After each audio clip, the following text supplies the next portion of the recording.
ভেবেছিলাম আজ আর শর্টস দেব না সকাল ৯টায়, অন্য কোনো সময় দেব। তারপর ভাবলাম যখন কথা দিয়েছি তখন কথা রাখাটা খুব দরকার। যেহেতু গতকাল আমি ভয়েস ওভার দিতে পারিনি, সেই জন্য ভোর ভোর উঠে ভয়েস ওভারটা দিচ্ছি, যাতে তোমরা রেগুলার আপডেট পাও। নিজেকে ব্যস্ত রাখো, কারণ ব্যস্ত মানুষ দুঃখে ডুবে যায় না, চিন্তায় হারিয়েও যায় না।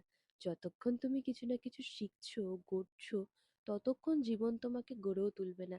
তাই নিজেকে ব্যস্ত রাখাটা সব থেকে বেশি দরকার। সেদিন বিকেলে বেরিয়ে পড়েছিলাম মায়ের সাথে ঘরের কিছু বাজার করতে। আর আমার বাজার করতে ভালো লাগে ঠিকই, কিন্তু রোজ যাওয়া হয় না, তাই মাসে একবার করে যাই মায়ের সাথে, আর অনেক কিছু কিনে নিয়ে আসি। আর আমার জন্য কিছু কেনার ছিল। বেশ অনেকটা রোগা হয়ে গেছি, তোমরা দেখতে পাচ্ছ। তবে চিন্তা করো না, এইবার ডোরিকে তোমরা অন্যভাবে দেখবে। নতুন কিছু স্টার্ট করছি যে। তোমরা ভীষণ ভালো থেকো। আমাদের কথা কিন্তু এভাবে হতেই থাকবে। আজকের জন্য এইটুকু। যদি ভালো লাগে ডোরিস ডায়েরিকে অবশ্যই সাবস্ক্রাইব করো।